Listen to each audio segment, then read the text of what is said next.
The Blake Lively rumor mill strikes again. This time, I'm pretty sure this might have something to do with the PR smear campaign. In the least, I'm thinking that Jed Wallace is the one who seeded and grew this story on Reddit. This is what it says. I've had a bunch of people send me these screenshots and also tagging me in other creators' posts about this, ask me to look into it. So it is regarding a Reddit post that's titled, "Okay, I know a lot of the inside drama for IEWU, and I just don't know who to share it with, so here we are." Now, for some reason, the videos I'm tagged in, they're claiming that this is 6 months old, but when I looked it up myself, it says 170 days, which means that this would have come out in August. Now, August was when the movie was released, and it was also allegedly when the smear campaign against Blake Lively got started. So I went to Reddit, found the article, and this is what it says. "I'm obviously using a throwaway, but I know someone who worked on the movie for most of its run who would have gotten these details piping hot.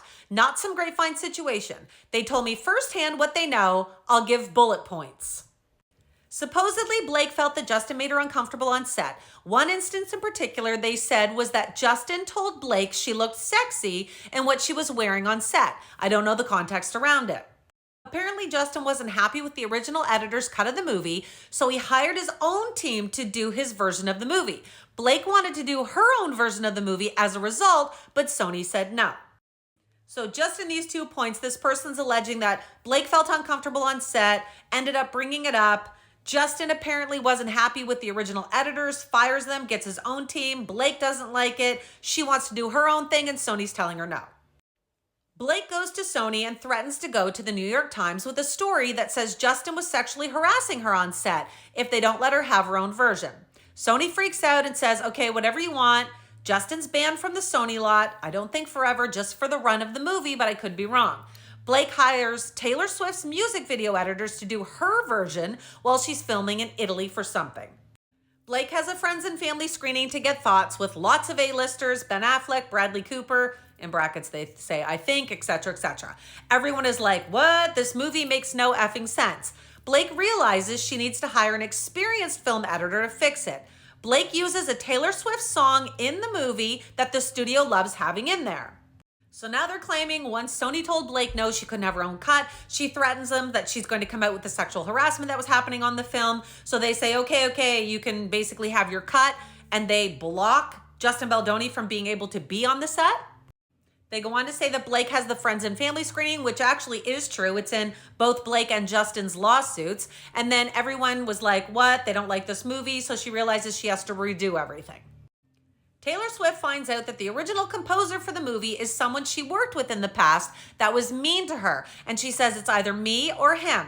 Sony fires that composer to keep Taylor Swift's song and then adds, "I think that's everything I know." The number one comment on this, I think, is my favorite. This person said, "Source, trust me, bro." I agree. This is complete gossip and hearsay right now. Could some of this be true? Absolutely. Is it true?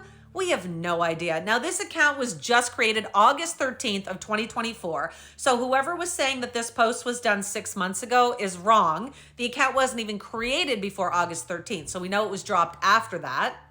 And they only posted that post, and they posted it twice, once in the Colleen Hoover group and once in the Pulp Culture group. This account did comment a few times, but it was only on their own post. They didn't comment on anything else, and they haven't been seen since.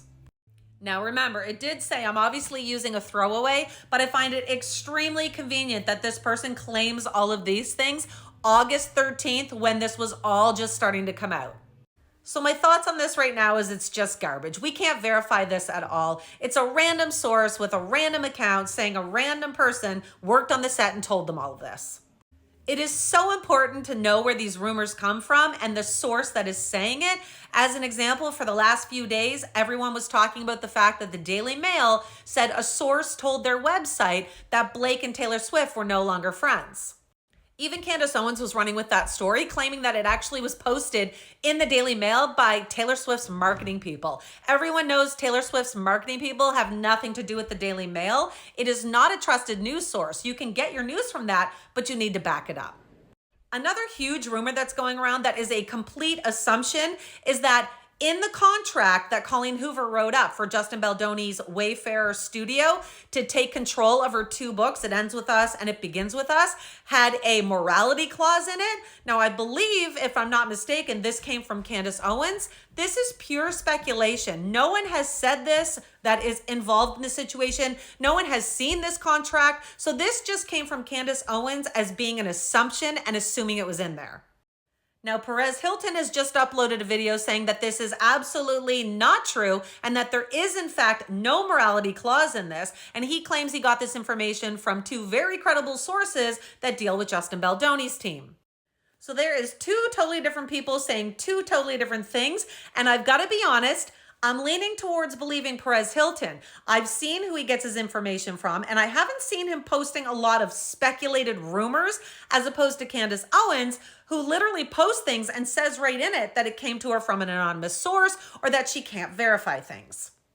Personally, I know nothing about morality clauses, so there could or there couldn't be, but I definitely don't believe that this was this big, giant conspiracy theory that Blake Lively and Colleen Hoover had to take control of the film and get the rights to the 2nd book back.